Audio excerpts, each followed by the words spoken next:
Hey there, JCCC fanatics. I'm Jean Cantero, and welcome to this edition of the Cavalier Sports Report.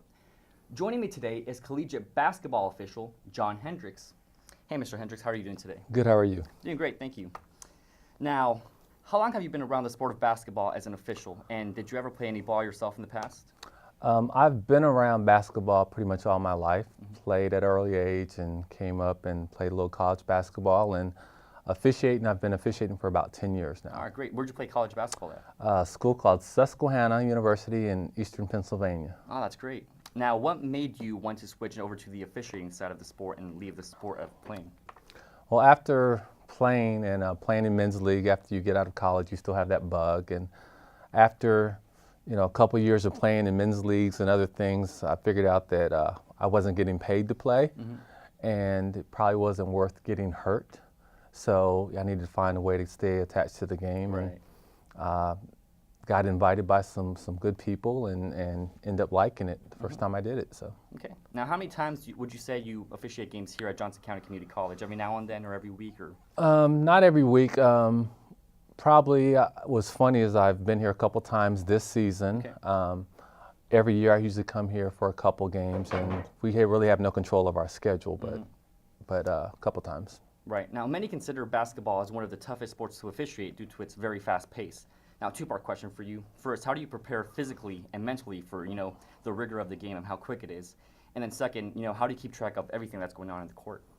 For the first part, how do you prepare? Preparation is continuous, staying in shape and creating a healthy lifestyle where it's not something where you have to get in shape right before the season. So if you create a lifestyle, then it makes it a lot easier. We always make the joke that we get a year older every year and the kids stay the same age. So that makes it a little bit more difficult, but we have to keep up with them. So keeping yourself mentally and physically prepared by studying the rules, studying the teams as you're preparing for them and having good pre-games before the contest. Right. And what was the other part of that question? It was about how, during the game, how do you keep track of everything? Oh, everything is our training. We have to trust our training on what we've been taught to do and things to pay attention to and tells that we have, and try not to anticipate anything, but to stay engaged, but truly trusting your training and your physical preparation and your knowledge of the rules. Okay.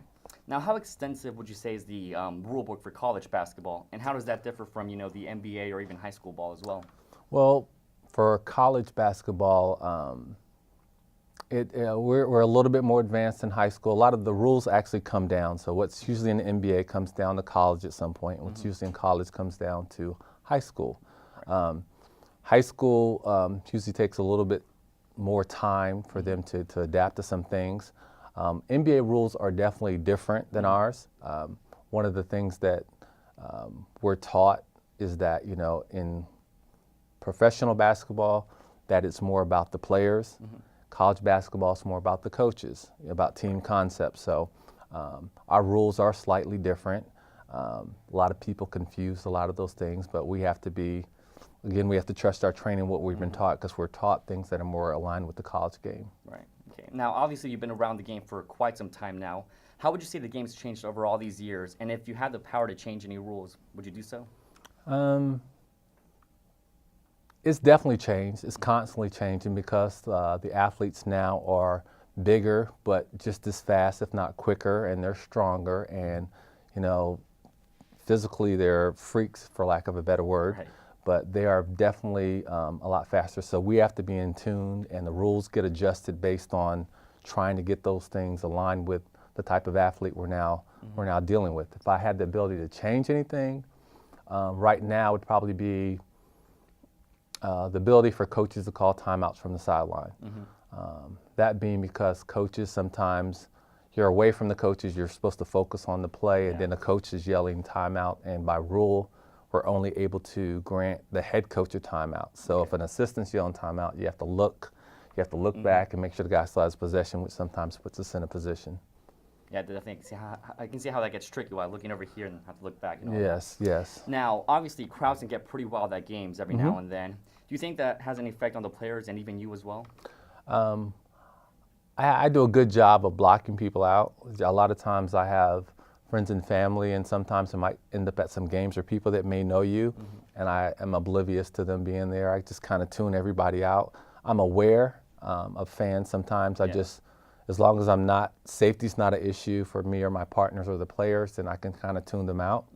A lot of times our other sports, our football players, our baseball players, some of those guys, fans are just energetic fans, so we have to make sure that they don't disrespect anybody. And they usually make announcements before the game as far as, you know, comments to make and how to respect the officials, players, and other teams. And so it's not a common issue at all in our game. And the league that Johnson County is in, the coordinator and supervisor and commissioner are very stringent on those things, so it makes it a little bit easier for us. Oh, that's great. Now, basketball officials are always trying to achieve that perfect game and call mates. Do you think you ever had a perfect game in the past, or if you haven't, do you think you'll ever get one in the future? One of the things we say is that if you, once you referee a perfect game, you should probably retire. Yeah. Because we're never going to have a perfect game, and we're always working to get better. So there's something that we could have done to make our, you know, to make things better or make the game better or make our, you know, better positioning for a call, you know, hustling to get a different angle. And, you know, because a lot of times, as you see, coaches don't always agree with us. So we have to put ourselves in the best position to make a call. And we might not have got all the information based on our positioning or something. So, I mean, we just have to do our best, and that's about all we can do. Definitely. You know, so. I'm sure you'll get that perfect game one day. Yeah, there's really no perfect games, and if a guy tells you or a referee tells you he's done a perfect game, then I mean we can always find something we can do better. So definitely. All right. Well, thank you, Mr. Hendricks, for joining me today. Pleasure. Thank you for having me. And that's all for this edition of the Cavalier Sports Report. I'm Jean Cantero. We'll see you next time, Cavalier fans.